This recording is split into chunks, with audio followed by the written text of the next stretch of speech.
Hello, good morning to those of you who have joined us already. We will be getting started at 10:30. So thank you.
Good morning, everyone. We will get started in just a few minutes. Welcome to the OSD certification workshop. For those of you who want to follow along and actually start filling out your application while we are going through this workshop, you can either use your printed application if you have one, or you can open the application in the Microsoft Edge browser. I put the link in the chat, and that will take you to the fillable form where you're able to actually type in your information. Just use the add text box, click on that, and you're able to add your information. All right, so we'll be getting started very shortly. We'll take some time to have other participants to come in. And also, if you have any questions, please use the Q&A. Put your questions in the Q&A and not the chat. Thank you.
Siobhan, you're on mute.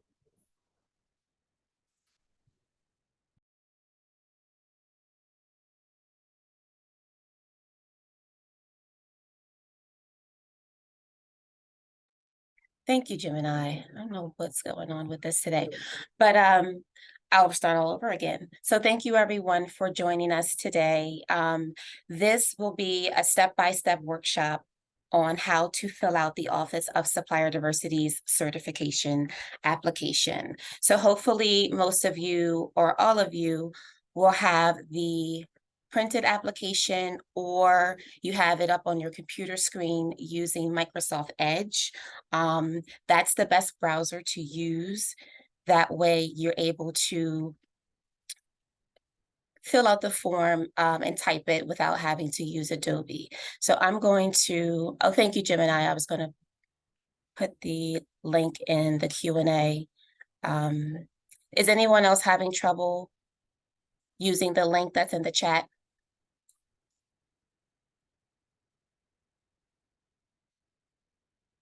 So today's workshop is for those of you who are interested in participating in the DBE pilot program.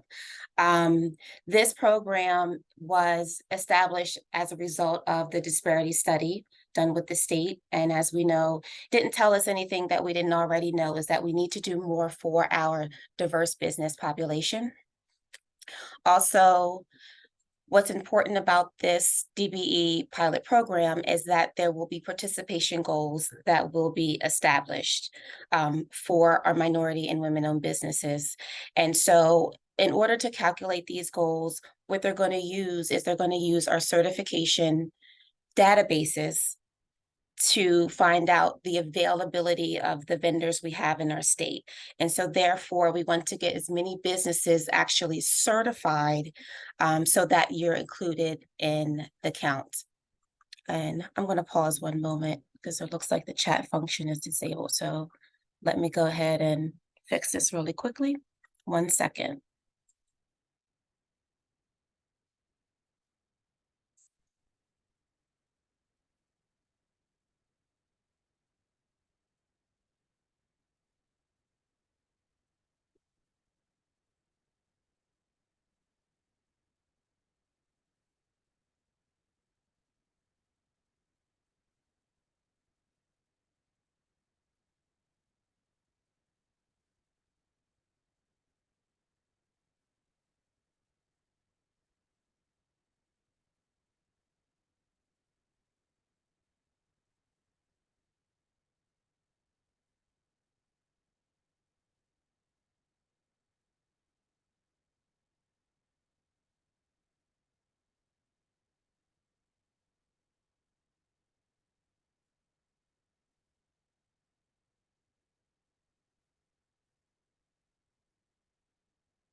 There, we should have it.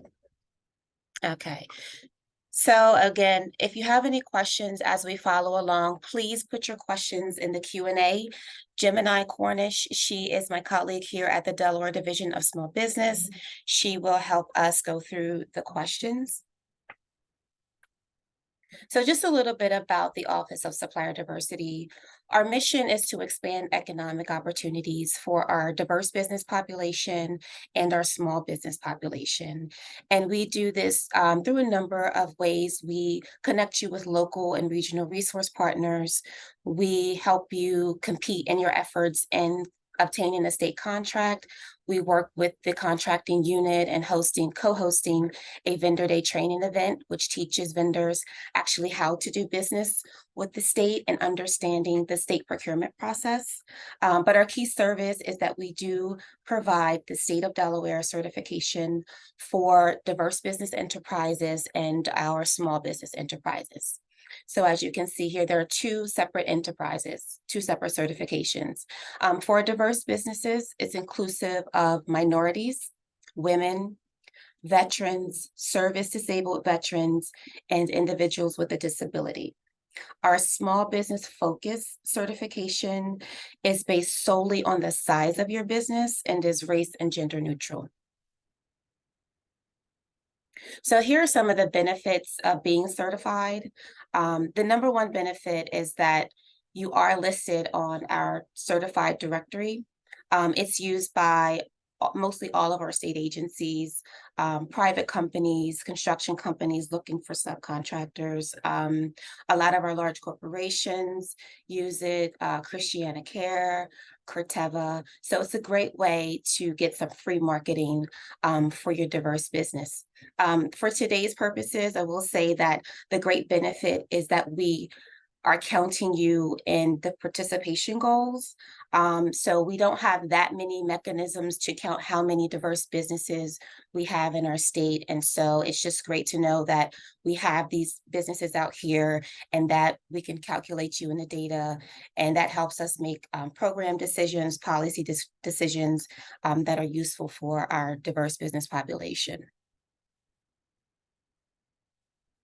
So before I get into the nitty-gritty of the application, I just want to make a few points. So yes, it is a 24-page application. I get that all the time. A lot of people start it, they don't finish it. It's cumbersome. You have to print it out most times if you don't have Adobe to actually fill it out. I hear all of that. And what I will say is that that's only half true. Yes, the packet is 24 pages, but the actual application that you have to fill out is 10 pages. The first 14 pages are pages of valuable information about our policy, our eligibility requirements. There is an FAQ section for some frequently asked questions.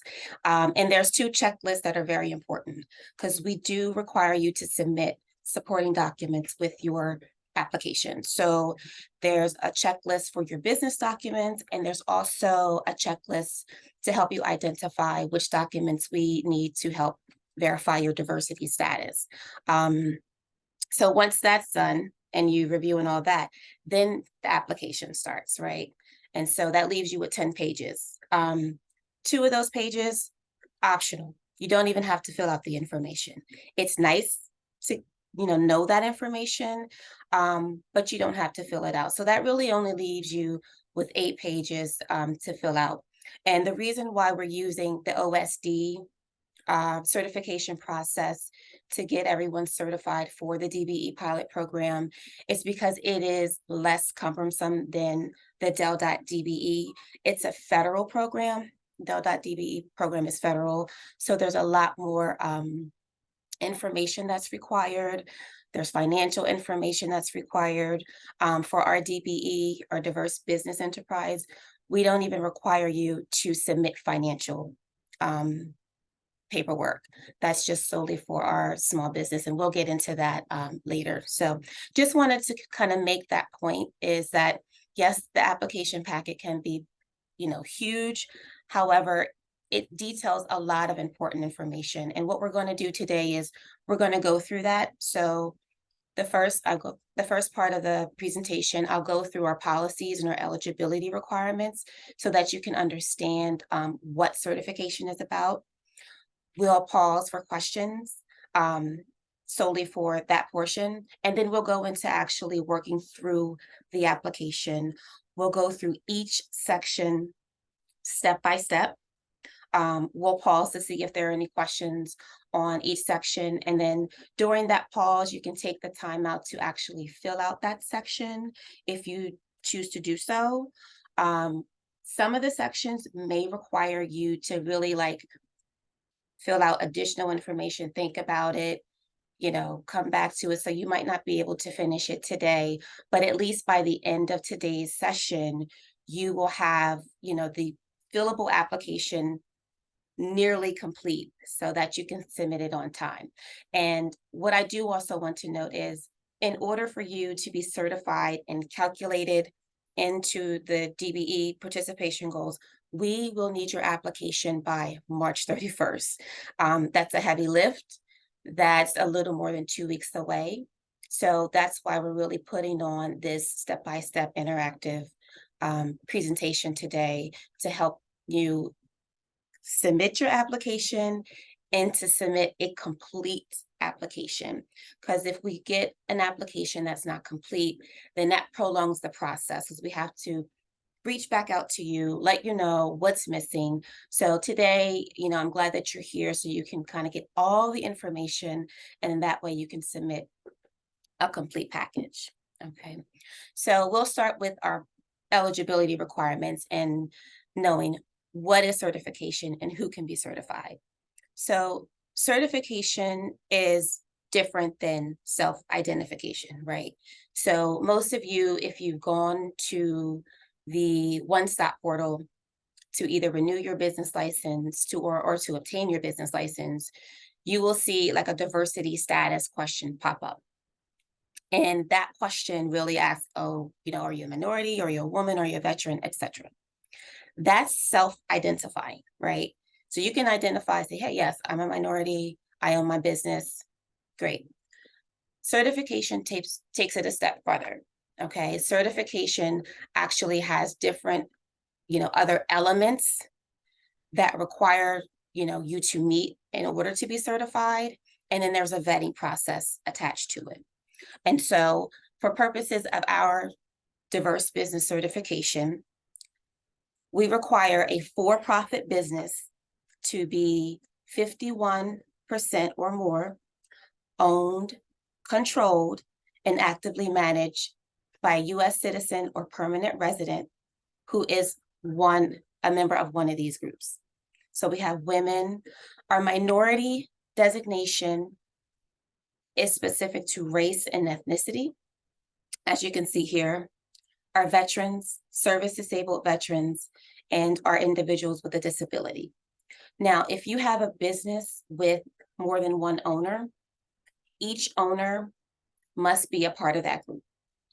So each owner making up the 51% or more must be of the same category. If you have, 3 people who own 20% of the business, all are minority, all are women, but only 2 are veterans, that business is only eligible for the minority women certification. They're not eligible for veteran certification because the 2 owners who make up the veteran only make up 40%. You must hit that 51% or more. So that's just give you an example of, if you have a business that has more than one owner, what we require. So when we say control, it's very, very specific and unique to certification, and this element must be met. So it's not only ownership, it's control. That means all of the owners have the knowledge, the expertise to run the business. They're actually running the business, making all the important decisions.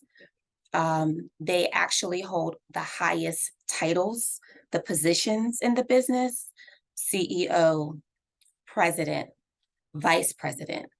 And more importantly, they are licensed or certified in the industry that you're in.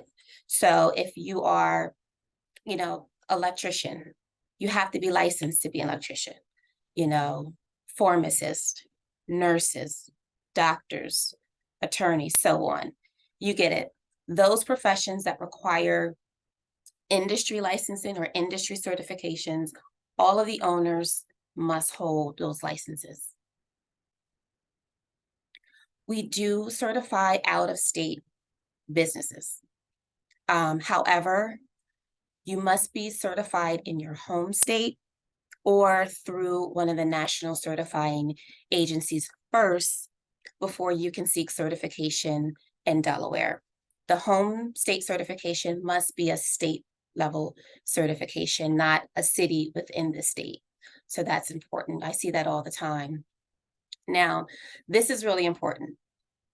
What we consider as an in-state business is a business that has a physical location here in Delaware where you operate a majority of your business. Delaware is a very business-friendly state. People have their registered agents here, they incorporate here. Great, we love it. For purposes of certification, that doesn't fly. You must have a physical location here where you are operating a majority of your business to be considered an in-state business. And like I said, we also have our SBF, or small business certification. It's race and gender neutral, and so it's only based on the size of your business. And as you can see here, these are the thresholds, which are 50% of what the Small Business Administration's thresholds are. I just want to add that. So how we do this is we calculate the last 3 years of your tax returns and take the average of your gross sales and also your full-time equivalents or full-time employees to make sure that you are within these thresholds to be eligible for our small business certification. Just note that it is a separate certification. There's one application, but you can also check the box if you choose to do so. Apply for the small business focus certification. You don't have to be in business for 3 years. I know we do the average of 3 years taxes, but for new businesses, if you don't have that tax information, it's totally fine. You can still apply for this certification.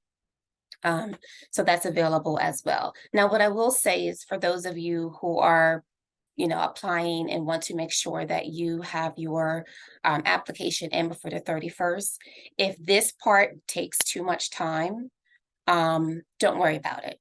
So we'll focus on getting you certified for your diverse business certification, and then we can always add this on the back end because this does require tax information. So if you don't have it together, you got to get it together.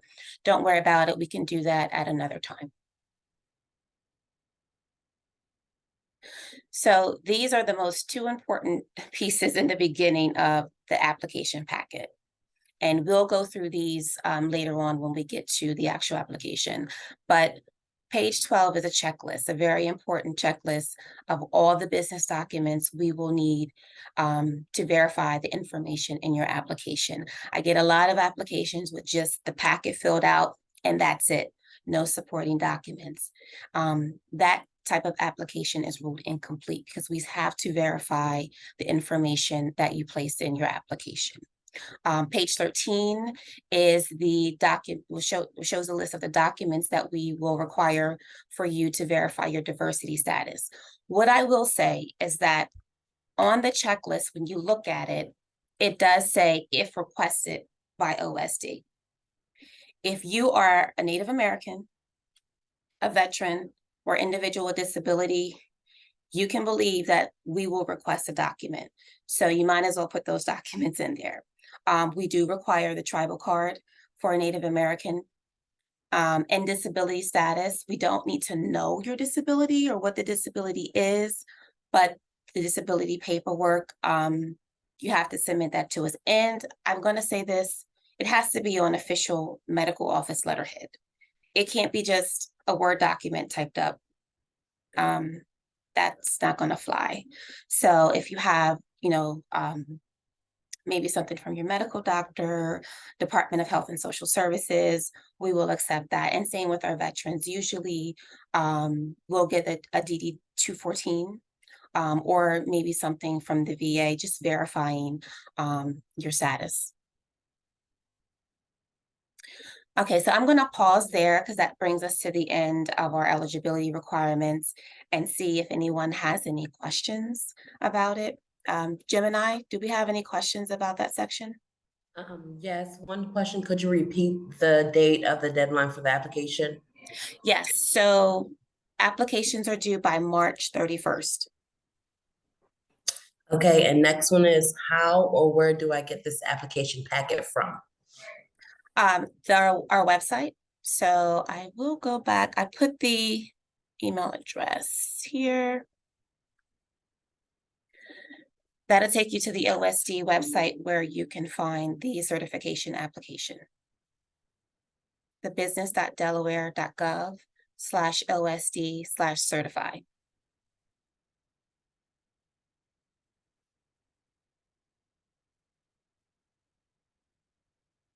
Okay, so we'll move right on to the actual application that you have to fill out. So section 1 is just your basic general business information relating to your business, not you, your business. So the name, how you like it to appear. If you have a DBA, doing business as name, we need that as well. Your EIN or social, whatever you use, your business email address, and your business address. And more importantly, a website. So as I said, one of the benefits of being certified through the Office of Supplier Diversity is that you will be entered into our database in our directory. It's a public online directory. So when you enter your website, the link, the hyperlink is included in your directory. So a potential buyer can just click on it and be taken directly to your site. So that's an added benefit. We will need to know how your entity is set up. Are you an LLC, sole proprietor, joint venture? The date that you were established and the date that you were doing business. This is important because if we're looking, those applicants who are looking for the small business focus certification, we do require tax documents. So sometimes you can form your business and something happens, but you don't actually actively start doing business or have a contract or have a sale towards, years later. I'll take COVID for an example. So if you started your business probably in 2018, you just formed everything, you got your paperwork together, you're trying to get everything together, boom, COVID hits and everything is shut down and you're not able to be in operation. But maybe in 2021, you were able, or 2022, you were able, you start, making sales or actually actively doing business, having contracts. It's good information to know because if I see 2018, I'm like, okay, you should have some tax documents for your SBF certification. So this will tell the stories like, no, we haven't started making any sales. And also I want to say, don't leave anything blank. If it's a 0 or if it's an NA not applicable, that's fine, but do not leave anything blank in the application form. We want to make sure all of the fields are filled out. Do you have any questions on section 1?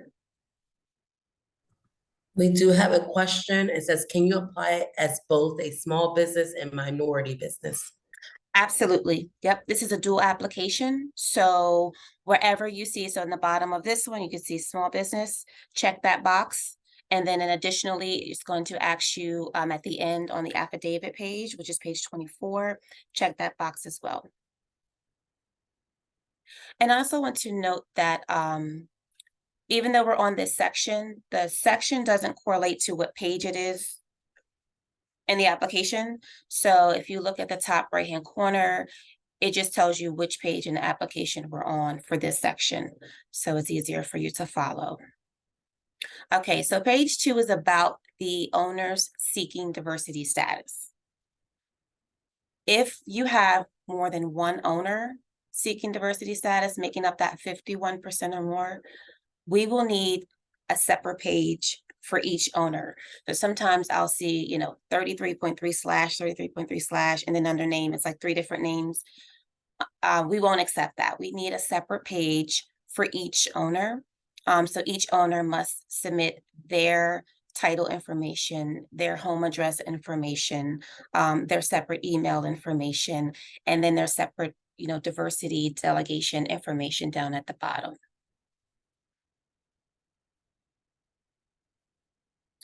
So section 3 is fun. We need to know your description of your products and services, because this is actually going to go on your listing on the directory. What I will say is use keywords. There is a search function. And so if a potential buyer is looking for something specific, or, you want to use all the words that apply to your business. If you're doing cleaning, residential, commercial cleaning, you might want to say what products you use if you use specific products. If you are, well versed in a certain type of technique that you use, anything that will get a potential buyer to your listing, you would want to do. Be concise and also be clear. Don't use so much words that we don't even know what you do by the end of reading the narrative. I get that a lot. It's, we need to know exactly what you do. It's 2023, attention spans are very, very short. Be accurate in your description. Actually tell us what you actually do. We get a lot of, grandiose verbiage and all this other kind of stuff, and it has to apply to your business, because it also has to match up with your NAICS codes, which we will go into next. So if you say, oh, I do accounts, tax preparation and accounting. Well, if you are not a certified accountant, you can't say that you perform accounting services, because you can't use that NAICS code if you don't submit that certification to me for verification. So just kind of be, accurate and kind of watch, those descriptions and make sure that they correlate to what your NAICS codes are. And just so you know, how you submit this is how it's going to appear on the public listing. So, grammar, all those things of that nature, make sure that's okay. Sometimes if I see little things, I'll correct it, or if I have any questions, I'll call you. But in the essence of time and getting these applications processed, we want to ensure that, everything's on the up and up the first time, so there's no delay in the processing. There is a character limit, as you can see, 2,500 characters, but I find that using keywords, being clear, being concise, a lot of people just also, again, add in their, the link to their web address. And in that way, the buyer can go directly to the website to get all the information that they need. Okay. Do we have any questions on sections 2 and 3? Yes, how do we figure out our next code? Let's go to the next slide. Okay, so next is the NAICS code. The address here can help you figure that out. So it's a great website, or the census.gov/NAICS. Use that to figure out your NAICS codes. If you prepared your tax before, they should be on your tax forms. But the website will give you a lot of information. So for those of you who are not familiar with these codes, they are the North American Industry Classification System codes that are developed by the federal government, just to identify what business and industry that you're in. What I will say about this part is, make sure you are using the full 6-digit code, because that's the way our system is set up. We need the full 6-digit code. Make sure that the code applies to what you do, okay? What you do. I've gotten an application before, and it was like maybe a page and a half worth of codes, And I'm like, there's just no way this person, it was like offices of doctor, offices of lawyer, offices of dentist. And I'm like, no way this person is like a doctor, lawyer, dentist, because I need those certifications. Well, they were a cleaning company. They were putting the codes in for where they do business and not actually what they do as a business. So it has to apply to the service that you provide. Also, each box here listed, 1 6-digit code in the box. So not like 1 digit in one box, 1 digit in the other box. Just put one full code. So it's you can put up to 12 codes on this page. If you have more than 12, write some more in, that's fine. But just, I've seen that, I want to make sure I give you all the tips, so there's no delay in processing these applications within this tight time frame. Are there any more questions about NACE codes? Not at this time. Okay. So sections 5 through 8, general information that we need. The first question is about any other agreements that will jeopardize maybe your ownership or control of the company. Usually that's a no, but if there is something else, we would need to know that so we can vet that. Depending on how your entity is set up, there's information we need about total shares. If you don't have any, if it's 0, put that. Just don't leave this information blank. Just fill something out. Has the firm ever been denied certification? That's important to know. If you've been denied by another certifying agency, we would want to make sure we get information on why you were denied. Because if it has to do anything with, a question about your diversity status, it's potentially, a way that we will not be able to certify you. And disbarment or prohibited from doing business with the state. It's just unfortunate that if, certification won't be for you if there's any way that you have been prohibited from doing any type of business or obtaining any type of license. So section 9, if you have any additional certifications, usually this is for our out-of-state applicants, because we do require out-of-state applicants to be first certified either in their home state or through a national certifying agency. So you would want to list that information here and also include a copy of either your certificate or the directory listing that you have on their directory, their certification directory with your packet. For in-state businesses, some of you may be certified with the city of Wilmington, or you may be certified through Del.DBE. That's great too. What's important about that is having those certifications that are listed here. There's certain other sections of the application where you can skip. You're not required to fill that out because you've already been vetted by these certifying agencies. Do we have any questions regarding the additional certifications? Yes, I do have a question. It says section 5, I'm a sole proprietor LLC. So how are shares counted? You probably wouldn't have any. All right. And question 6 on page 18. Can you talk more about that one? Page 18, section 6. Question 6, yes. Okay, so if the business is a corporation, LLC, or LLP, please list the following. So I will say this, if you have your documents, your governance documents, that should already be in your governance documents. And so I'll go into that part when we get to the checklist, because for an LLC, we do require you to have what we call an operating agreement and all those governance documents. And so what we usually do is we teach you either how to obtain those documents and understand those documents, and connecting you with our resource partners. Let me go back over here.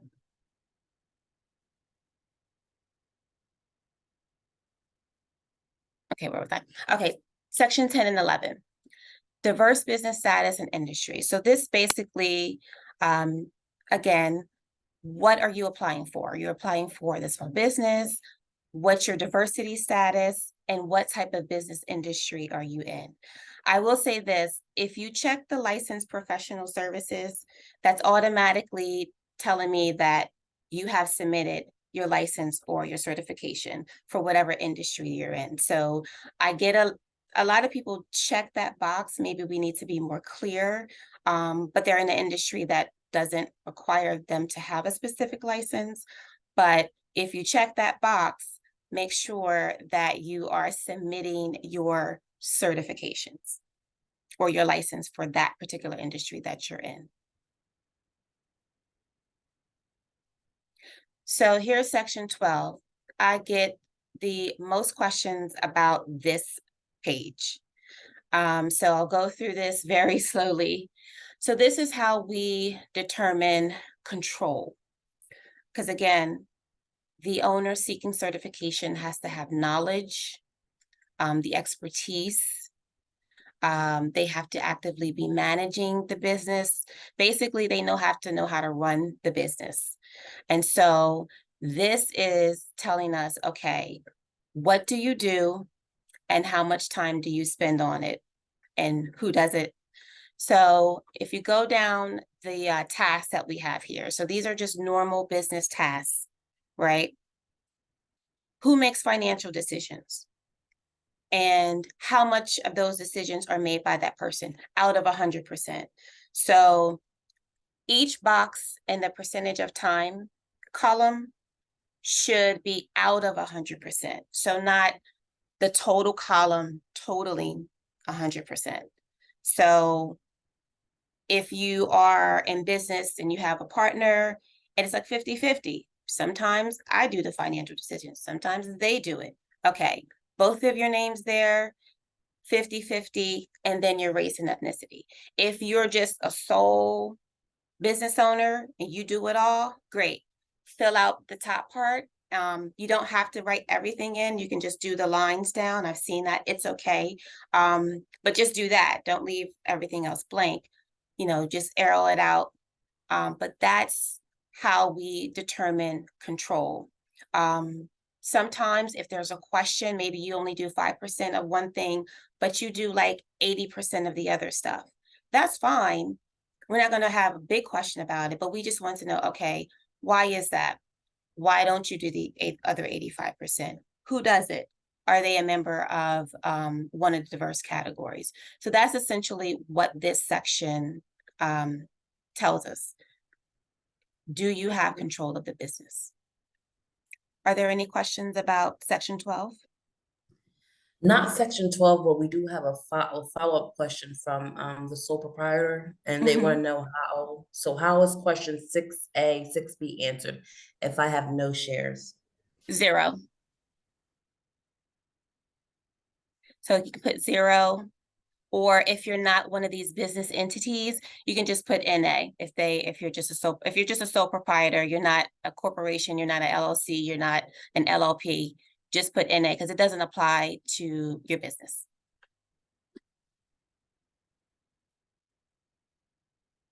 Okay. Oh, section 13. So if you are seeking small business certification, it's a separate certification from the diverse business. So you don't have to fill this out. But if just because we're doing this and it's a dual application and you want to seek the certification as well, this is where you fill out all the information.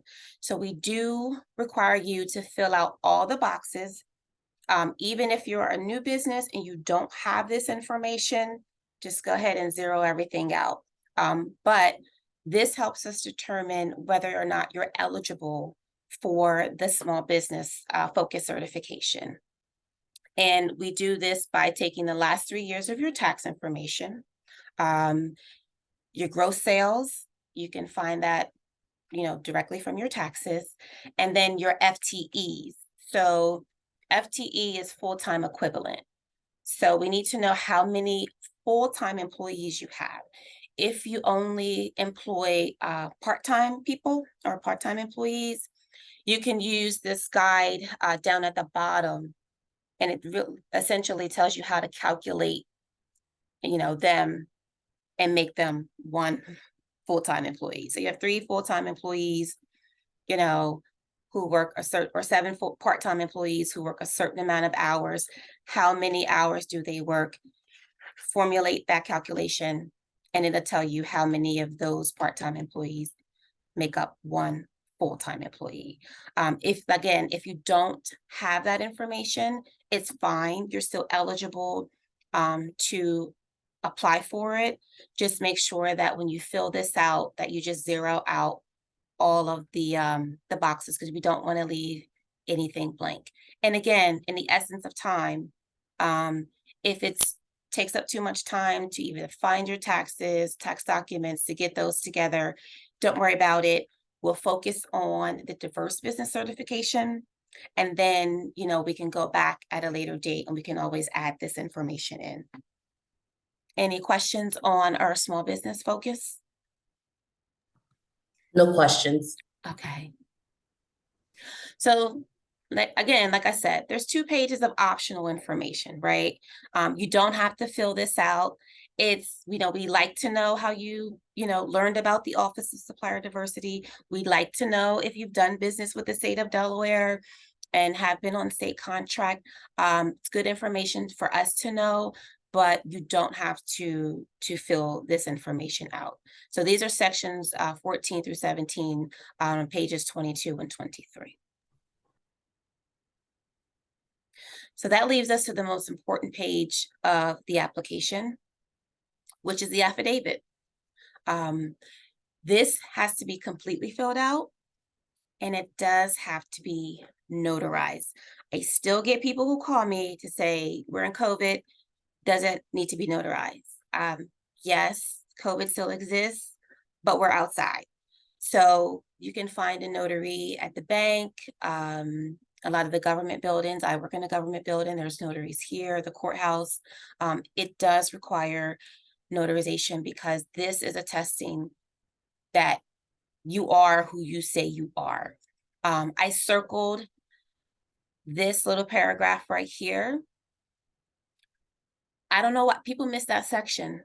And it's not just the business owner who fills it out, it's the notary too. So the notary is supposed to be on their game and, just making sure you attest to everything, but some way, somehow, every other application I get has this part missing. So make sure you fill out, this form completely, get it notarized and add it to your application packet. Any questions?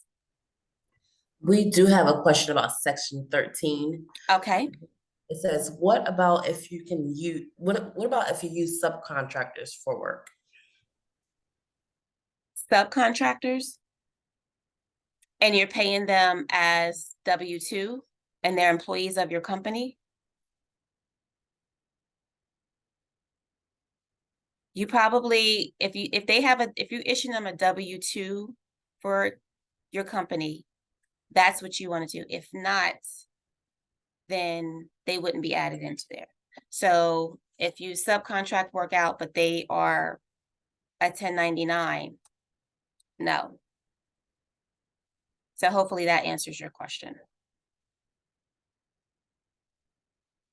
And actually, when you do your taxes, this information should also be within your tax forms. So you can check with your accounting as well.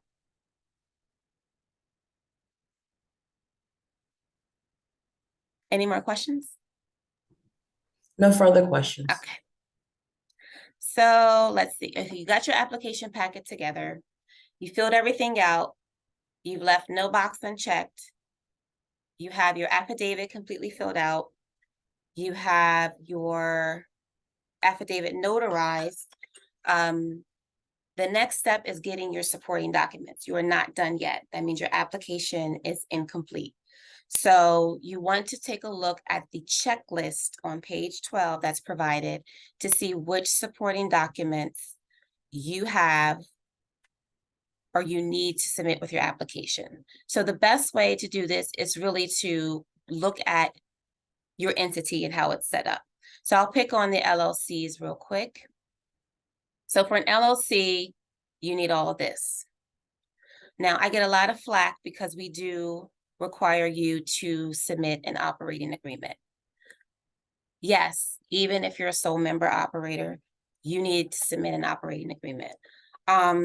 Certification nationwide, what we do is we want to make sure that the vetting process is consistent with other states. Like I said before, out-of-state businesses have to be certified in their home state first before they get certified in another state. So which is true for Delaware. So you want to go across the border where they have participation goals set aside, doing work, you want to be certified there, they're going to require you to be certified here first. So it just makes sure that the vetting process is consistent amongst all of the states. Also down here, you can see in green, this is only if you are seeking SBF certification. And in blue, I said this before, it says only if requested. I got to change that because you should know by now, if you're Native American and you want to, get that status, we will need to see a tribal card. The veterans, the individual with disability, you have to submit those supporting documents to OSD. And these are the diverse status supporting documents that some of them we may request. But again, I've starred where the verbiage where you can see the Native American tribal membership card is required. Individuals with disability, the documents here we will accept. And same thing with our veterans, DD 214 or anything from the VA. And so this is just sort of like a condensed way of helping you kind of, see what is needed. Delaware business license, I'll go into that in a minute. Your governance documents, depending on how your entity is set up. So use that checklist. Professional license, if you are in an industry that requires licensure or certification. Your status verification documents. If you are a veteran, we need that DD 214, individual disability, any kind of paperwork, medical paperwork, and of course your tax documents if you have them and if you want to be certified as a small business focus or out-of-state businesses, there's a checklist there. And this is sort of like a guide, just making sure that your packet is complete, fine-tuning it, making sure everything is in the packet, filled out, whether you're applying for diverse business or the small business, and making sure that you have everything that you need to send in a complete application. And at the bottom, again, making sure that no space is left blank. If it's, zero, put a 0. If it doesn't apply, you can put in a so we don't want to delay any processing. We want to make sure that we get complete packets because the first time I look at them, I can just go ahead, enter you into our database, get you certified in the system. Okay. Submitting it.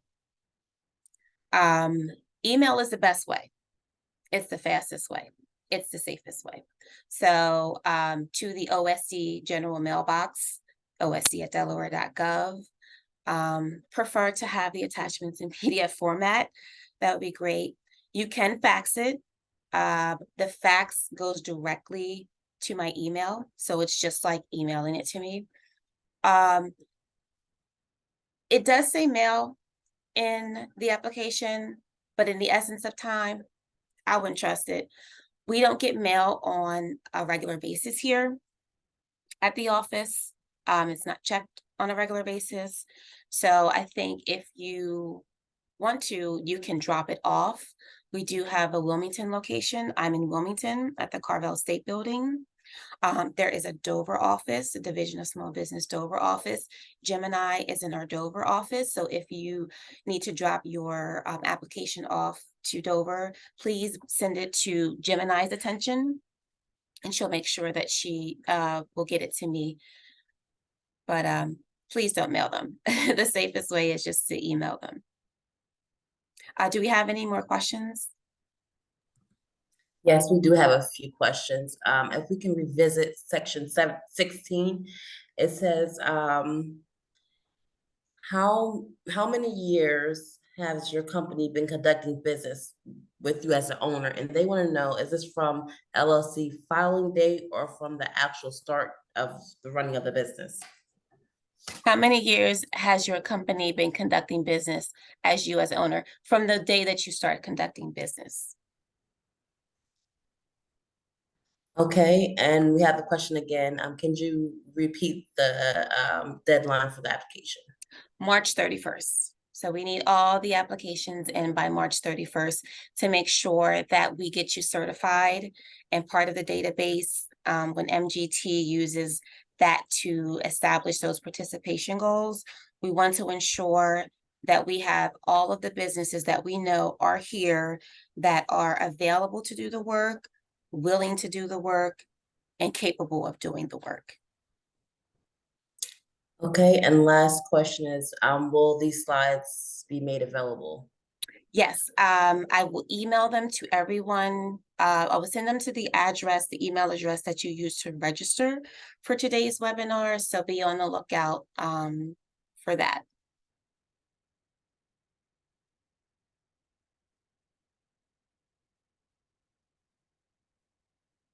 Okay, so if we don't have any more questions, I'll go into some of the other steps that you may want to take, or everyone should have a business license already, but if you don't, you will be required to have one to do business with the state.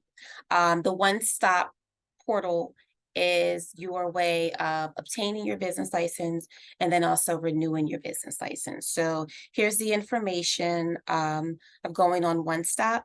Now you will have to submit, if those of you who do not have a business license yet, and you need to submit it with your application, you won't get your permanent business license immediately. You will be issued a receipt with a temporary license when you pay. You can send that in as verification that you've completed the process of getting obtaining your business license. So we will accept that because I don't know how long it takes, but it's not immediate that you get a business license. So they send that to you in the mail afterwards. The one-stop shop is also where you have to register as a contractor. So it is state law that if you are a contractor who performs construction services, you have to be registered with the Department of Labor before you begin work. So they have provided a checklist of information that you will need to apply. It's the checklist link is here, and also the link to the portal is here. Now, what are construction services? So this is a definition that is used as construction services. So if you fit into this category, you will have to register your business with the Department of Labor. And I also included, so here's a look at the checklist of some of the documentation that they require you to have to register your contractor business. Okay, so I always throw this in here because it's very important for anyone who does business with the state or wants to do business with the state, or even if you don't think so, you should really do it anyway. So if you ever heard or have ever been asked if you are registered vendor with the state or if you're on the vendor list, that is not what they're asking you. Okay, there's no such thing. What they're asking is, can we hurry up and pay you, right? Per our state rules, once an agency gets an invoice, they have 90 days to pay you. That is a rule that they follow. If you are not entered into the state's accounting system, they can't pay you. So this is how you get into the state's accounting system. It's basically a W-9 form for the state. Okay, and so you go onto the eSupplier, it's a portal similar to One Stop. You register, you fill out the information, and you're entered into the accounting system. I think it probably takes a few weeks because it is an agency process. But like we said, when you get asked that question, they don't want to wait to pay you. They don't want to wait for you to take time to fill this out. They want to wait for the Division of Accounting to process your application and get you issued a number. So it's best to have it and not need it than to need it and not have it. So I will advise that anyone who has a business, you have your EIN, just go ahead on the supplier registration and get your access to the Division of Accounting so you can be entered into the state of Delaware's payment system. Okay, so here's my contact information. Like I said, that deadline is March 31st. It's a heavy lift. If you have any questions, please email me, send them to the osc@delaware.gov website. You can call me. This is my direct line here in my office, and I can just help you and walk you through it. If I can assist you, I will, forward you to the appropriate resource partner that can assist you. And just for reference, I've included, again, the link to our application page, the OSD website if you want any more information on the Office of Supplier Diversity, and also the link to our certified business directory that is posted on our website as well. Do we have any more questions, Jim and I? Yes, we do have a few. How do you know that you have received the application? How do you know that I received your Yeah. application? You How get would they know? you get an email receipt. Okay. So And this, usually it's hello, thank you for applying. We received your application. And I always give you the proposed certification time. So the normal processing time is 4 to 6 weeks. A lot of times it's not even that long, but it's only that long if you don't give me everything I need to review it and certify you the first time. So make sure that all of the documentation that we need is submitted, and then we can go ahead and just get you certified. But we will send you a confirmation receipt that we've received your email or your application. right. And it says, how do we know that we are DBE certified? DBE certified. So if you're certified through my office, you will be listed on our OSD Directory of Certified Businesses. DBE, for purposes of Dell.DBE, they also maintain their own certification list. But once I receive an application packet and I get you into the system, I will email you a congratulatory. Once you're verified, I will email you a congratulatory email, which will include a letter of information, and it will also include an actual copy of your certificate that you can use. So we will let you know, like once you are definitely certified and approved by the Office of Supplier Diversity, you will receive an email from us. Okay, next question is the deadline date for the pilot program.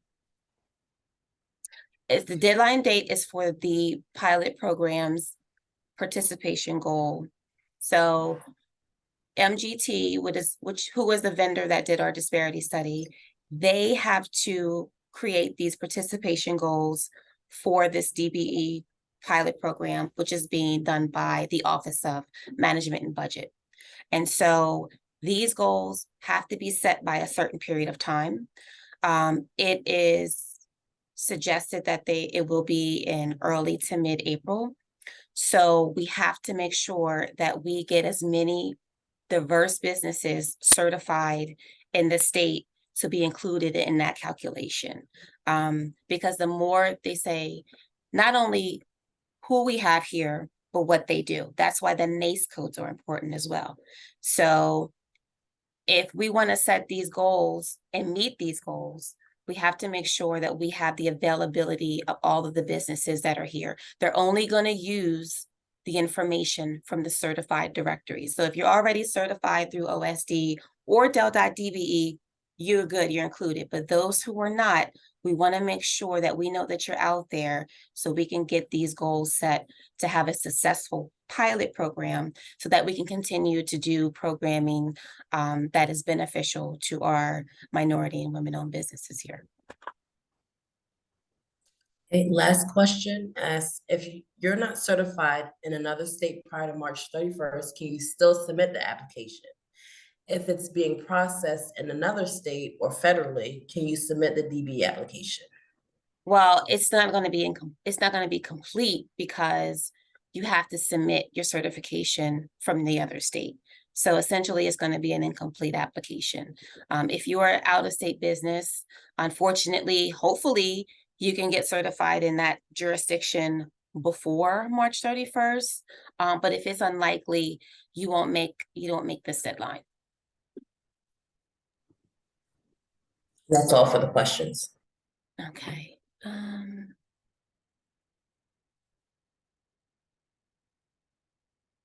I don't see any.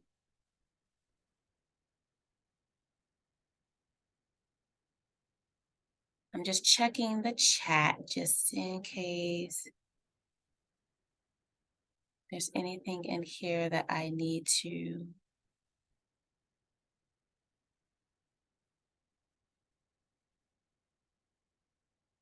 Okay, so we have March 31st, that's the deadline. So if you have any issues completing the application, if you have any issues getting your documents, your supporting documents. If you don't have an operating agreement yet, you need to develop one. I can send you on ways to how to get that done. We want to help you get certified. The more people, I want everybody to be certified. I don't want to deny anybody. I've never denied anybody, but I feel like, we can help you get this done. It's not as cumbersome as people may think. Like I said, it's not 24 pages. It's 8 pages at best. So if you have any questions, again, my direct number is here.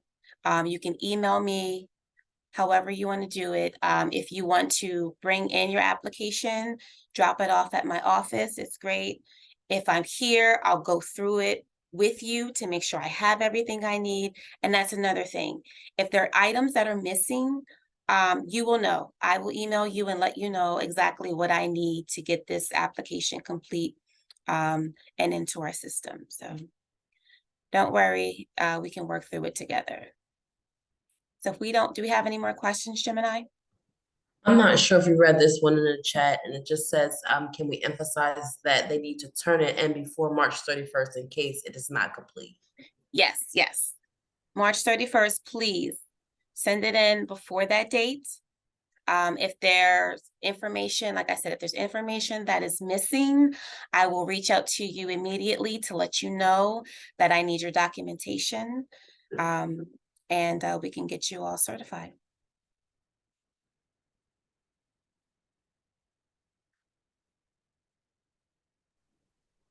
And that was it for the That's questions. it. Okay. Well, I hope you guys enjoy the rest of your day. I look forward to reviewing your applications. Reach out to me if you need any help. Thank you so much for logging in and participating in this workshop. And best of luck to everyone. Bye-bye.